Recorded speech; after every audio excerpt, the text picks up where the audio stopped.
Hello, everyone, and welcome to the Air with Brian Gregoire. I am Brian Gregoire, and we're doing this video from Fort Worth. That's where I live now. I've relocated. That's why the set looks a little bit different behind me. But we have some updates coming in 2025 as far as the set goes. So I will keep you all posted on that. Very exciting things to come here in Fort Worth. And if you're new here, please subscribe. I'm glad to have you be a part of this community. We talk about college football and NFL football from a business standpoint. Today, we're going to talk about the Pop-Tarts Bowl and how it's quickly become a viral sensation. So, I was watching the Pop-Tarts Bowl between Miami and Iowa State the other day, and I was amazed. The game was entertaining. There were a lot of storylines involved in that game itself. But as someone like myself who's obsessed with the sport of football, I was just as fascinated by everything that was going on outside of the game as I was what was happening on the field. It's a very fascinating, very intriguing bowl game. The Pop-Tarts Bowl last year averaged 4.3 million viewers. We don't have the data yet for this year's game just yet. I'll try to update you once I find that, but last year's it averaged 4.3 million viewers throughout the entirety of the broadcast, which fit into the top 10 of last year's bowl games when it comes to viewership. And the Pop-Tarts Bowl's Twitter, that's what I call them old school, or X page, as the new school calls it. That page has 45,000 followers. So in just 2 years, it has quickly amassed that following, which is massive compared to other bowl games of the caliber of the Pop-Tarts Bowl.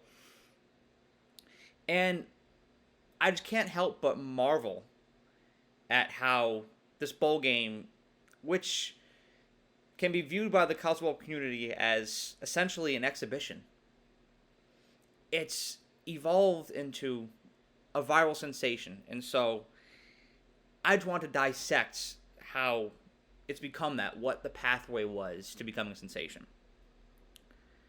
So Florida Citrus Sports, who's responsible for putting on this bowl game at Camping World Stadium in Orlando, Florida, it's had several different iterations in the past. The Blockbuster Bowl, the Camping World Bowl, the Champ Sports Bowl, now it's the Pop-Tarts Bowl. They partnered with Pop-Tarts, and when that partnership was materialized, both parties agreed that they had to go big. They had to think outside the box and think outrageously. What can we do here? How crazy, how insane can we make this concept? Well, they conceived the idea of putting on a bowl game with an edible mascot, a trophy that has a built-in toaster manufactured by General Electric, and sidelines that are made of sprinkles, not real sprinkles, just the paint. But this is like something of a storybook, and it fits right into the Orlando theme because you really feel like you're in Disney World. And when you're just hearing these concepts for the first time, you're like, well, that's just batshit crazy. Why would we do something like that? But it's that intrigue that brings fans in. Being that far out there that makes people say, what the hell is this? I kind of want to see what this is, what this is all about. What it reminds me of, I read this in a book several years ago. What this vision for the Pop-Tarts Bowl reminds me of is this restaurant in Philadelphia that serves $100 cheesesteaks. It sounds downright insane, but people flock to all the time because they just want to see what's all about. Fans, players, coaches, staffs, they do this with the Pop-Tarts Bowl because they're like, this is crazy. Let's see what's all about. It creates intrigue. And in this year's rendition of the Pop-Tarts Bowl, there was even a storyline. Because last year, of course, Kansas State, when they won the Pop-Tarts Bowl, they polished off their edible mascot, their giant Pop-Tart. And so everyone just assumes that that Pop-Tart was done for, dead, gone forever. Well, this year the committee decided that they were going to bring in 3 edible mascots for the winning team to choose from. Hot Fudge Sundae, which is gross, by the way. Wild Berry, which is my favorite Pop-Tart. I actually eat that 3 or 4 times a week, which is insane, I know, but I'll take the slander as it is. And Cinnamon Roll, which is a now extinct Pop-Tart flavor, but they brought it back just for the bowl game the other day. The winner of the game picks which edible mascot they're going to eat. And they had these mascots on the field before the game started the other day. And as the pregame presentation was going on, the mascot from last year appeared at the top of the Jumbotron. And everybody's attention was diverted to that. And so it symbolized that Pop-Tart came back. It was back from the dead. And people erupted when they saw it. The broadcasters were in awe. The broadcasters, Cole Kublik, did a great job, interacting with the mascots. They were fully invested. ESPN was fully invested. Players were fully invested. Coaching staffs were fully invested. It was a really cool spectacle to see. But there was that storyline involved with last year's Pop-Tart coming back from the dead, and then the suspense of which Pop-Tart will the winner choose. And that keeps people engaged. This bowl game has been a massive success these past several years, and I want to outline the few reasons why I think that is. Number one, let's admit it, I think we're in a very stuffy, very hypersensitive, overly serious time period in college football right now. The new 12-team playoff has created a lot of debate, which is exciting, and it makes my job on here interesting because I get to unpack all these different scenarios and have all these different discussions every week. It makes it intriguing, but it also becomes exhausting after a while when everything we talk about related to college football is the playoff, the playoff, the playoff. Did we let the right teams in? Did we keep teams who belong in out? Does the SEC deserve having 6 teams in? Should the Big 12 have more teams in? It's a constant debate, and it gets people's emotions riled up a lot, and it can be exhausting after a while. So it's cool to have a bowl game like the Pop-Tarts Bowl that's just fun, makes people relax, let loose, and just focus on having a good time with this game and just enjoy the art of football for a little while. I think that it's important to remind ourselves every once in a while, why we got involved with the sport to begin with, why we watch and enjoy the sport to begin with. And the Pop-Tarts Bowl reminds us of that because it reminds us to just have fun while we're watching football. And I think that's a huge draw.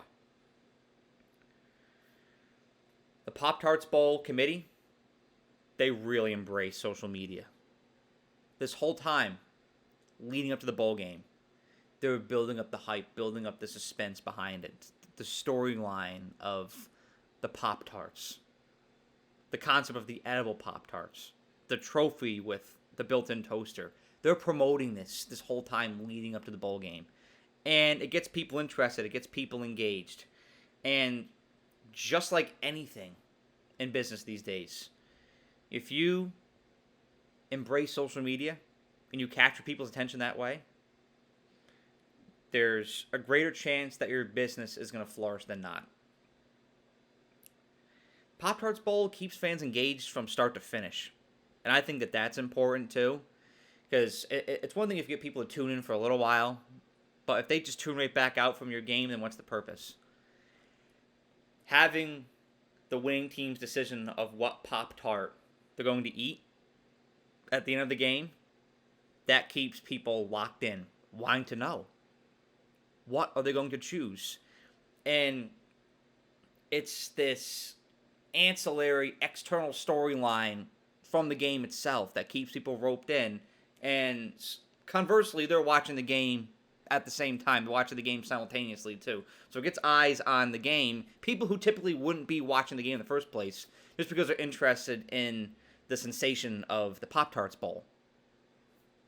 The bowl game can earn new fans that way. College football overall can earn new fans that way. So keeping people engaged from start to finish with a storyline, a manufactured storyline, huge for the Pop-Tarts Bowl. Like I said earlier in this video, a lot of people view bowl games as exhibitions. And as we evolve into this period of the transfer portal and the 12-team playoff, these bowl games that exist outside of the New Year's Six, their relevance continues to drop, continues to decrease. They become more and more quote-unquote meaningless. Well, the activations that go on in the Pop-Tarts Bowl and the references they make on social media to draw people in, it makes that bowl relevant. It makes people want to watch the Pop-Tarts Bowl. It gives meaning to the game in a time where games of its type are losing their meaning. The Pop-Tarts Bowl is unserious and a serious time in college football, and it gives a bowl game meaning in a time where it's surrounded by other bowl games that don't have as much meaning. That's huge because this bowl, this committee, is differentiating itself. It's massive. Players want to play in this game. You don't get a lot of players that want to play in these other bowl games. Like, they are genuinely curious about the Pop-Tarts Bowl. And that's huge for this brand when it comes to differentiating itself from others. And lastly, just the goofy nature of this game. I mean, you've got the Mascots ripping the Pop-Tarts wrapper off to show what flavor it is. You've got the Pop-Tarts social media team making Oppenheimer references, i.e. Poppenheimer, if you know, you know, on social media, trolling other bowl games like the Duke's Mayo Bowl with dipping the Pop-Tart in mayo, which is gross. I have a mayo phobia, so when I see that, my stomach just turns and they're ruining a perfectly good Pop-Tart. But nonetheless, it's brilliance on the part of the Pop-Tarts Bowl. Just the outrageous, silly nature of the Pop-Tarts Bowl. It makes people laugh. And that draws people in, makes them want to watch the game, and creates a lot of traction for the Pop-Tarts Bowl brand. I'm going to say something wild here, but we're saying outrageous things here because we're talking about the Pop-Tarts Bowl today. I think that the Pop-Tarts Bowl should be a New Year's Six Bowl. I really do. You've got these traditional games in there with so much pageantry. And as a college football fan, I love that. I embrace that. Your Rose Bowls, the Cotton Bowl, the Sugar Bowl. Such rich history behind these games. Tradition. And that's what college football is all about. But I think it'd be funny to have the redheaded stepchild of bowl games in there. The Pop-Tarts Bowl. Just shake it up. It sounds crazy in nature, but I think that this is a New Year's Six caliber bowl game, and people would go berserk over that. It's also a great destination for teams to go to. Orlando, Florida. You've got Disney World right down the streets. You've got SeaWorld there. You've got Universal. That's great for team building, for these programs that are going and competing in this game. And there's a lot to do in Orlando. So a lot of times when teams are going to a bowl game, they want to go to one that's hosted in a city with a lot to do just outside of the game. Of course, after the game is done, right? Of course. That's an attractive factor, and I think that would be great that would be a great destination for teams to go to compete in a bowl game, New Year's Six game. Orlando, just fantastic destination.